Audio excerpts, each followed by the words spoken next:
4.15 총선을 사흘이 앞둔 12일 청주 가경터미널 인근 스타벅스 앞 광장에 강적들 썰전으로 우리에게 잘 알려진 보수논객 전원책 변호사가 정우택 미래통합당 후보의 총력 지지 유세에 나섰습니다.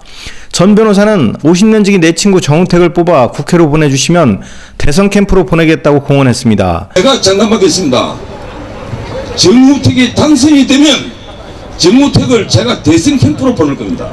정우택이 출마한다면 제가 할게요. 반드시 인감을 바꿔야만 합니다. 지금 바꾸지 않으면 우리에게 다시 기회는 없습니다. 제가 왜 이렇게 간절히 외치는가 하면 저도 이제 절체절명의 순간에 몰려있기 때문에 그렇습니다. 근데 이번 선거에 지금 인민당하고 방송에서 얘기를 했습니다. 인민가수는 없지 않습니까? 제가 인민가면 여러분들 심심해서 어떻게 사실 욕을 해요? 그래서 정우택을 꼭 보내야만 합니다. 이 청주에서 유일하게 국회에 나갔던 사람이 정우택인데 이 정우택마저 잘라낸다면 청주는 등신도시가 되어버립니다. 그래서는 안됩니다. 반드시 청주를 살리고 정우택을 살리는 투표를 해주기를 여러분들은 당연히 찍겠지만 여러분들이 바로 이웃 가족들을 꼭 설득해 주십시오.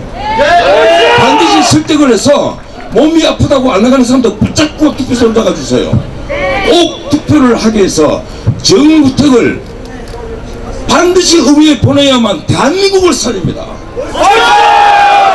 그는 경제, 외교, 안보 폭망 문재인 정부의 잘못된 길을 바로잡고 경제를 살릴 사람은 시인이 아니라 경제통 정우택밖에 없다고 말했습니다.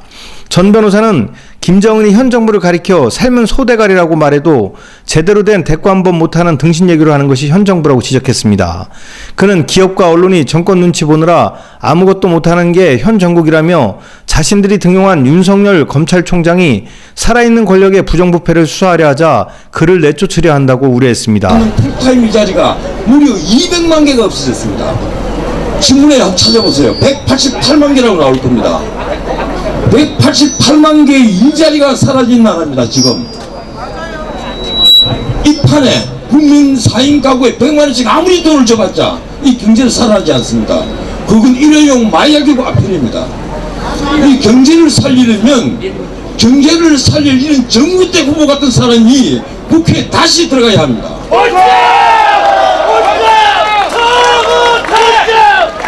이왕 말 나온 김에 정우택 한 3번 부르고 다시 할까요? 예! 자, 제가 신청을 하겠습니다.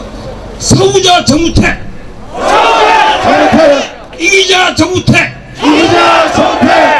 반드시 승리한다 정우택! 전 변호사는 이 같은 문재인 정부의 독선과 독주를 견제할 의회 권력만큼은 찾아야 한다며 50년지기 내 친구 정우택은 정직하고 정의로운 삶을 살아왔고 이 같은 잘못된 문재인 정부를 제대로 견제할 인물이니 앞으로 남은 사흘간 가족 친지들 잘 설득해 반드시 미래통합당 후보를 뽑아달라고 호소했습니다. 제가 필사적으로 여러분들에게 애원합니다. 이번에는 의회 권력을 찾아와야 합니다. 의회 권력을 찾아오지 않으면 이 나라는 정말 분쟁에 빠져듭니다. 안보는 어떻습니까? 북한 비핵화에 매달려가지고 김정은이와 시진핑에게 듣기 싫은 말은 단 한마디도 못합니다. 그쪽에서 뭐라고 얘기합니까? 삶은 소대가리라고까지 얘기를 하는데 이쪽에서는 말 한마디 못하고 있습니다. 이런 비굴한 불신을 계속하고 있는 이런 등신 외교는 제 기억에는 대한민국 역사에 없습니다. 6.25 때도 이런 등신 외교를 하지 않았습니다. 그래서 우리가 의회 권력을 찾아와야 되는 겁니다. 그리고 가장 중요한 것은요, 지금 우리나라를 지탱하는 여러 기둥들이 있지 않습니까? 제일 중요한 게 기업이죠. 기업은 이제 정권의 눈치를 보느라고 꼼짝을 못합니다. 정권에게 조금만 삐딱하게 나가면 어떻게 합니까? 수사를 하죠. 그래서 그 기업을 없애겠다고 나옵니다. 기업체 회장들을 감옥에 쳐넣는 것을 아무렇지도 않게 생각합니다. 그러니까 우리나라에 누가 투자를 합니까? 아무도 투자를 하지 않습니다. 언론은 어떻습니까? 언론은 뒤에서 목줄을 딱 잡고 있습니다. 이제 이 정권의 눈치를 보지 않는 언론은 조선일보, 동아일보 이 두 신문밖에 없습니다. 모든 언론, 모든 신문사, 모든 방송국이 이제는 정권의 눈치를 보느라고 꼼짝을 못하고 있습니다. 사법부는 어떻습니까? 대법원 헌법재판소는 문재인 대통령이 임명을 한 대법관과 헌법재판관이 절대 다수를 차지하고 있습니다. 사법부는 완전히 넘어갔습니다. 이러니까 남아있는 것은 딱 두 개입니다. 하나는 의회 권력, 국회, 또 하나는 검찰입니다. 검찰을 잡겠다고 자기 편 사람인 윤석열 검찰총장을 데려다 놓았는데 이 사람들이 자기를 수사를 하니까 거꾸로 윤석열이 잡자고 지금 뭐라고 얘기합니까? 공수처 수사 대상 1호가 윤석열이라고 하고 있습니다. 그걸 막으려면 의회 권력을 반드시 되찾아와야 합니다. 그래서 이 청주에 지난번 선거에서 한국당, 새누리당 당선자가 누구였습니까? 정무택 한 사람입니다. 이 정무택마저 우리가 국회로 보내지 않으면 의회 권력을 절대 되찾을 수 없습니다. 여러분들이 아무리 통합당이 믿더라도 이분만은 가족을 설득하고 이웃을 설득해서 통합당을 찍는 것이 마지막 애국하는 길입니다. 다시 한번 얘기하겠습니다.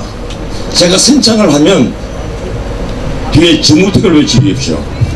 싸우자! 이기자! 이긴다! 정말 고맙습니다. 이날 정우택 후보 지지 총력 유세에는 두 번이나 북을 탈출해 세 번 만에 자유대한민국에 기순한 이윤길 새터미나운지 대표와 1991년 연평해전에 승전고를 올린 박정성 제독이 단상에 올라 해양수산부 장관과 충북도지사, 사선 국회의원을 지내며 수많은 국정 경험을 가진 정우택 후보야말로 자유대한민국과 경제를 살릴 인물이라고 강조했습니다. 이날 자리에는 허유 작가가 반드시 자유대한민국을 지키기 위해서라도 승리해달라며 필승 휴호를 전달해 박수를 받기도 했습니다. 충북 메이커스 TV 경철수입니다.